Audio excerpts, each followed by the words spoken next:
Welcome back to the YouTube channel. Today we got a big video ahead. We're starting a series about how to plan your smart home.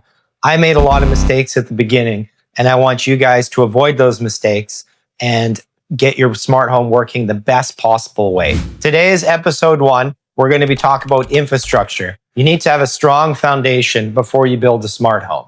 Okay, the first thing you need to consider is where everything's going to run back to, because you need one central location to have everything. I decided to use my mudroom as my main storage location, as the circuit panel is behind this board over here, and the ISP connection comes directly from outside into the wall here. So that's where my fiber connection was.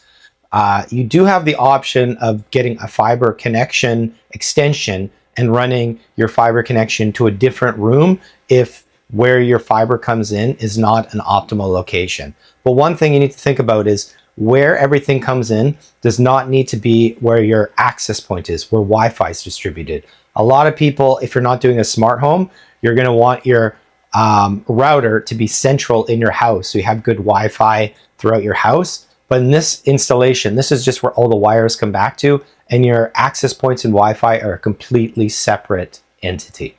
You also have to consider Ethernet runs, how you're going to run them.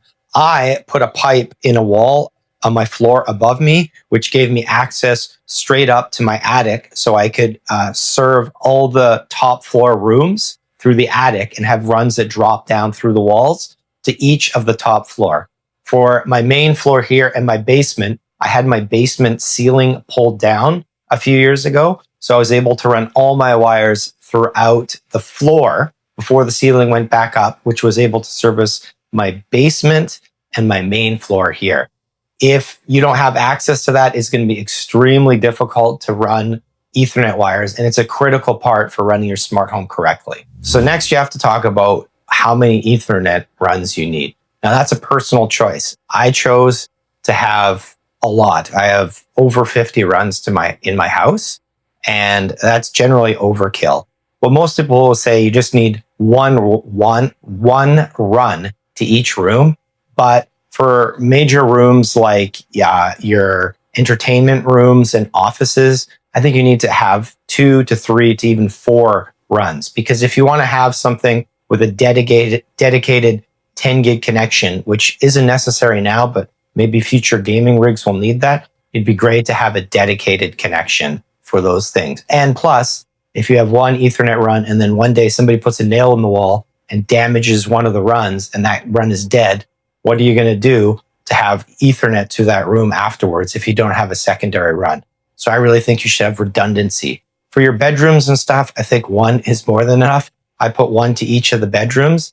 And then for all my offices and entertainment rooms, I had 2 to 3, and in some scenarios even did 4. Next, we have to talk about my biggest mistake I made. I used my ISP's router for a long time. In my house, I have, this house was built in the late 80s, early 90s, so we had coax runs throughout the house. So what I ended up using was the ISP's router. Then we had MoCA adapters, which convert coax cables to Ethernet.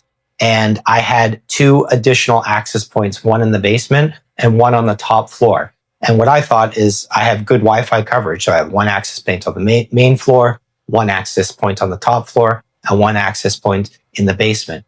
And that was true that I did have good coverage. But as my smart home grew, I started having issues with the router continuously rebooting. You may think that you're going to have maybe 5 or 10 devices connected to Wi-Fi, but it's quickly going to grow. Every light, every bulb, they're all individual Wi-Fi connections. They're all individual clients to your device. So quickly, I went from 10 to 50 to 100 to over 200 things in a short amount of time. Every light, every plug, every vacuum cleaner, every curtain, those are all individual clients. So you're going to have a vast amount of things very quickly. And an ISP's router, maybe they can handle about 50 before you start having issues, and then they start rebooting. I'm a tech enthusiast, but not a network builder. I wanted to go with something that was simple and easy to use, and I went with Unify. There's other companies like Cisco, but you need a computer science degree to understand how those whole system works. Unify is simple, by far the best system for a normal person to use. And it is a bit of a learning curve, but it's as easy as humanly possible to have this level of complexity. And you just have to put the time in to get the whole system to work. So next, after you've run all your Ethernet runs and you put them all to the different places in your house, you have to think about where are your access points going to be? Because everybody needs Wi-Fi and you want to have the best coverage in your house. So the higher, the better with access points. You never want to mount them to a wall because the signal just pushes out forward. You always want to mount them on the top and it will blanket the entire area with Wi-Fi. So in this room here, as you see, I have a 30-foot ceiling. And where did I put an access point? The highest flat point I could, at the top up there. That is my primary access point. If I ever check the devices of where they connect, the vast majority of them choose that access point as their desired one because it's at the highest point and it gets the best coverage. I also have an access point here. It was a bear of a job to install, but it's up there. And that one services some of my stuff in my backyard and even some devices in my basement. And it gives good coverage to the backyard and to this corner of the house. I also have an access point almost directly below me here, which covers the basement floor. And because if you're going to put a lot of devices outside, this house is stucco, so there's basically an inch of concrete on the outside. Wi-Fi does not like going through concrete. So I have a dedicated access point outside at the very, very peak of my house that covers my whole front yard. Those were my 4 access points I had for about 4 years, and it worked well. But my garage had a lot of issues, and the devices that were connecting there were always going on and off. I thought because I put an access point close to a window by my house, it would cover the garage, but I always did have issues with Wi-Fi coverage in there. So I have a dedicated access point now in my garage to cover those things. Now, if you're running wires outside, you need dedicated Ethernet wire that is outdoor rated. And what we did is we dug a trench 2 feet down and we put it in conduit pipe in the ground and then back up and then into my garage. I ran 8 Ethernet lines out to my garage, way overkill. I wanted to have a Bitcoin mine out there.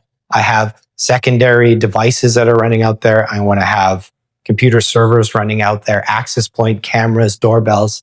Realistically, I probably just could have put 2 wires there. One is a backup, one is a primary, and had a switch, and then ran wires to each individual thing from the switch there.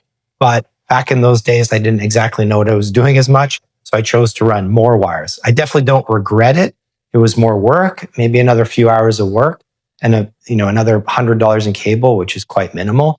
But I feel I'm future-proof now because they're all Cat 6A cable, and I have 8 of them out there. So basically, I should be good for the rest of my life.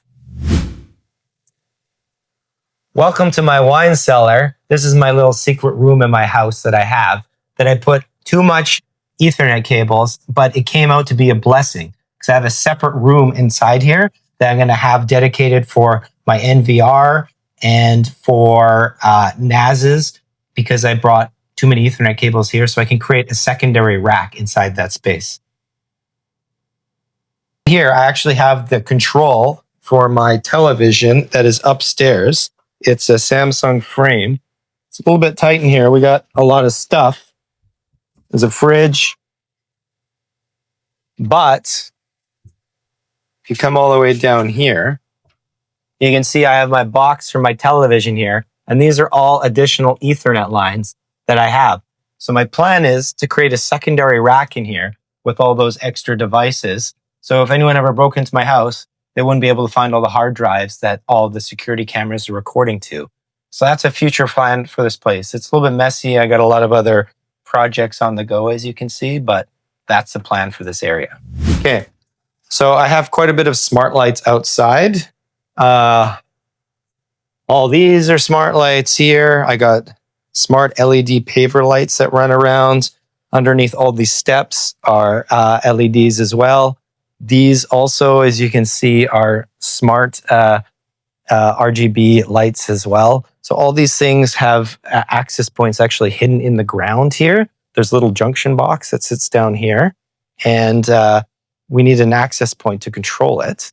So the access point is, if you look way at the top out there, I used a Unify long range access point. And it's been up there for 6 years now, and it's had 0 issues. Okay, here's my garage. Again, it's a big mess. I'm always doing lots of projects. But here, I mounted my access point outside here, and it covers everything inside the garage. We got smart lights with motion sensors everywhere. There's secret motion sensor behind here. These are all smart lights. Over here, for accessing this light, is a motion sensor that sits here. My garage door shuts off at night because I've had people try to break in using a code reader to try to access my door. So I have the garage door power cut off each night. And then if you look up top here, I have my smart weather station, my AI AI port up there, and switches up there as well for, just the weather station and additional cameras. At the back of my house, I have 2 cameras facing each direction, and even a doorbell, a smart doorbell on my garage. Again, all needing Wi-Fi. So there's lots of devices out here that do need Wi-Fi, so it's a great idea to have a dedicated access point for these things to work all together. That basically concludes part 1 of the series with your infrastructure. So key things to think about: don't use your ISP's router. It's going to cause you problems over time. 2, plan out your Wi-Fi carefully and your location to where everything comes back. Because once you run those wires once, you're never going to have a second chance to do it again. So think very carefully where you want every wire to come back to. 3, think about your access points. That's a thing you can change later on. If you don't have enough Wi-Fi coverage, you can always add another access point. You can't add another wire. So stick wires everywhere you think possible that you could stick stuff. I even have Ethernet runs to my fridge because I thought one day you're going to have a smart fridge that needs an Ethernet connection. So I ran one there. But they don't exist now. They just use Wi-Fi. But who the hell knows in the future? So more wires, the better. In part 2, we're going to be talking about what you need to use, what type of devices are good to use, and what type of wireless standards are the best to use for your smart home. And spoiler alert, there's not just one that's the best. You got to use multiple different ones and multiple different scenarios for different people. Okay, Lola, you want to go down. Thanks so much for watching. If you have any comments or ideas that I should do for the future, put them in the comments below. And I really appreciate you guys for subscribing.